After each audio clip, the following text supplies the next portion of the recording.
All rise for support court with Judge Van der Bee. Judge, this is case number JVB1069, Franklin case. Thank you. You're welcome. You all may be seated. Okay, Miss Franklin, you brought this case before the court. What's going on? Yes, ma'am. Thank you, Judge Vonda. My son was killed 3 months ago. I have a granddaughter that's 9 years old. I've had custody of her since she was a baby. After his death and funeral, Kim decided she wants to come to my house and remove her. Brought the police to my house. After the funeral? Yes, ma'am. Yes, Your Honor. She did. She did that. As traumatic as it was for me and my family, she decided to remove Rakisha. Buckle up, guys. Today we're stepping into a custody battle where grief meets confrontation. Miss Franklin, still reeling from her son's death, accuses a child's mother of showing up with police after the funeral to take her 9-year-old granddaughter. It's not just about legal rights. It's about stability, trust, and whether blood alone makes someone a parent. With the police, cause a scene, which she's done in the past. I'm here today for grandparents' rights. I've had my granddaughter since she was a baby. She doesn't even know who this lady is. She knows that she's her mother, but as far as knowing who she is, and with her lengthy past, when I say when lengthy, you say lengthy past, what do you mean by that? Drugs, drinking, fighting, beating the system. Eating the system? Yes. How did she do that? Welfare, food stamps, housing, anything that's not legal, she's done. But Rakisha, I said her name right? Yes, Your Honor. Okay, she lives with you. Yes, Your Honor. And prior to your son's death, did your son live with you too, or was Rakisha just living with you? Only Rakisha, absolutely not. He could not live with me. Okay, I understand. But so how was she getting benefits if her daughter lived with you? Because as I mentioned earlier, both of them love to beat the system, and they use my grandchild against me and my husband just so that they can continue to beat the system. I did put my son on child support. Okay. That I absolutely did. And now you're wanting child support from mom? I want child support and full custody of my granddaughter. Okay. Is there anything else you want me to know before I move over to her? Oh, absolutely, yes. When she brought the police to my house, she told them that I threatened her, and she threatened me. She threatened to kill me. I said, absolutely not, Your Honor. What I told her when she called, I said, you know what? If you come over here, I'm not going to be in control. Smith and Weston going to be in control. Oh, okay. Well, it didn't get that far, did it? Well, it didn't, because the police drug her from my front yard. Oh, okay. And I'm sorry for your loss as well. Thank you, Your Honor. Okay, is there anything else you need me to know before I move over to her? No, Your Honor. Okay. I didn't catch your last name. I just heard your first name is Kim. That's what I want to say. I'm a fan. It's Kim Bourgeois. Bourgeois. Yes. How do you spell it? Boudure.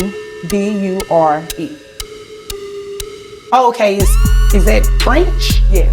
Okay. Well, can I call you Lady B? I think I'll butcher Kim. You can call Kim. me Okay. Kim. I think I'll butcher that last name too much. Okay. Okay. So, is all of what she's saying true? You had a history with drugs, drinking. She said you're cheating the system, getting welfare. What it sounds like is that your daughter has been living with her this entire time. So, I mean, is what she's saying true? Miss Franklin paints a damning picture of Kim's past. Drugs, fraud, and using her own daughter to game the system. She claims she's been the sole caregiver since birth. The judge listens carefully, weighing whether this is a smear campaign or the painful truth. In custody cases, past actions have a way of echoing into the present. It's the past, you know. So it is true. The answer is yes. Some of it is, yeah. Okay, which part of it is true? As far as maybe some of the illegal drug activity that her son and I both partake in, you know, some of that is true, but as far as the food stamps and all that, it's not. She's just going by hearsay, by what people are telling her, just using that, you know, in this case. As I stated, as she stated, as far as coming to get my kids, you know, with the police and stuff, that's true. Okay. Because I need Rakisha, to come and be with her mom. You know, she's getting older, and so is she, you know. So that wasn't nice. She's been taking care of your daughter. So what difference would it make if she's getting older? She has been. Again, all of these words are past tense. It's 2022, and it's time for my daughter to come home with me. But she hasn't lived with you. She hasn't, because I was working on my career and getting myself together, you know, so I can be the mom that I need to be. And, you know, I've done that. And unfortunately, you know, Ricky passed, you know, rest his soul.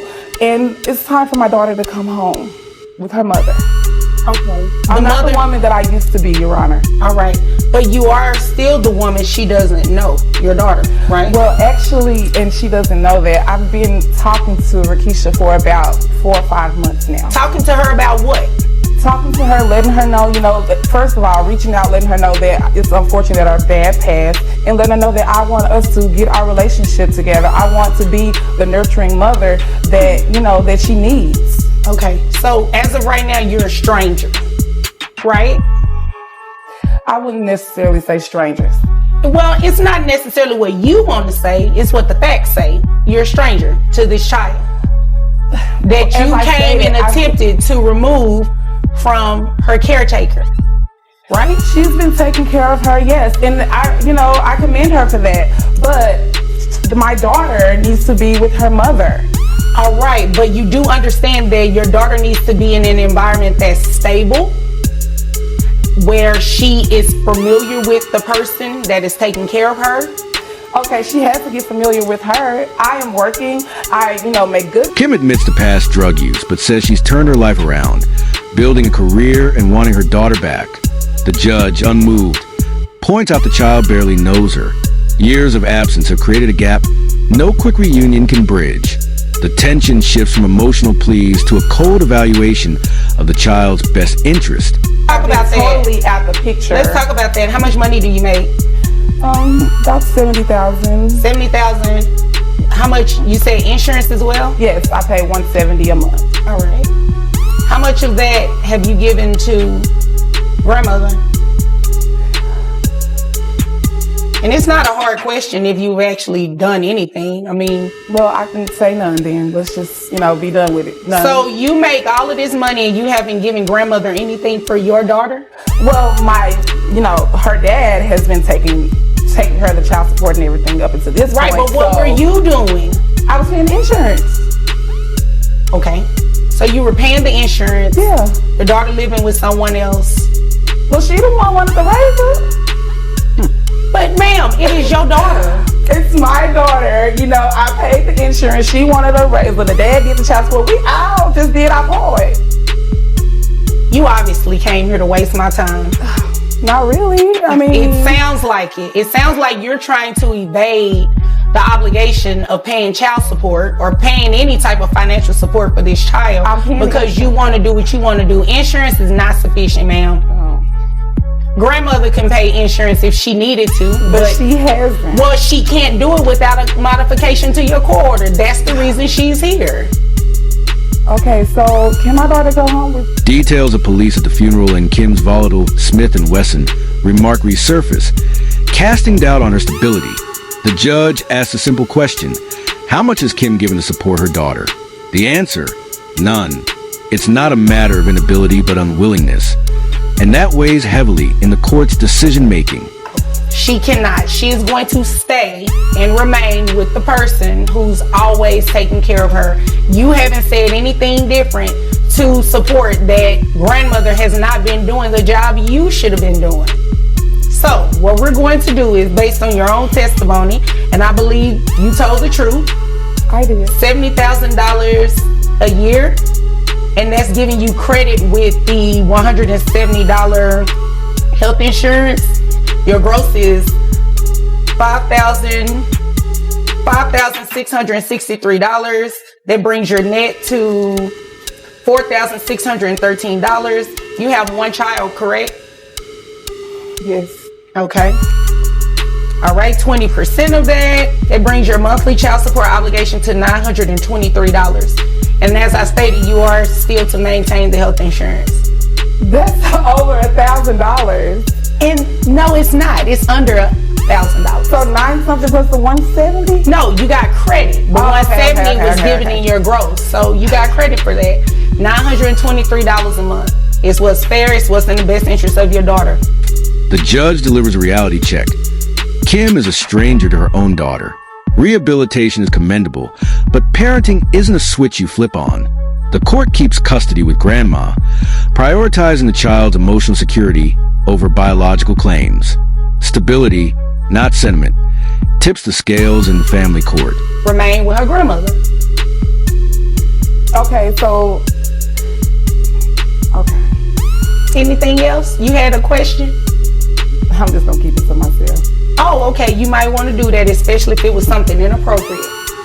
All right. Anything further pertaining to this case? That's it, Your Honor. Okay. Anything further, Miss Franklin? Yes, Your Honor. This lady just sit here and perjured the court. She has 3 other children that lives with 3 other different daddies. Oh, wow. And you know, she had more miles on her than Route 1604. Okay, well, Miss Franklin, hold on one second. Do you have other children? Yes. So why didn't you say that? Because, you know, unfortunately, like Rakisha, they live with their dads and their other parent, you know, other side of the family too. Are you paying child support for them as well? No. No. Oh, okay. So you're just not doing anything. I'm paying insurance for them too. Oh, right. So beyond insurance, you haven't done anything for them. Is that what I'm hearing? How many other children do you have? 3. So you have 3 other children. We have to manipulate your child support amount. So it should be lower. Let's see. Let's see how much lower it'll be. All right. Your child support is lower. It went to $680. Should have kept your mouth shut. No, you know, first of all, that was rude. Secondly, she's being honest. You are not being honest. But that's okay. You don't have to be honest with me because you know what? One day you're going to have to answer to each of your children.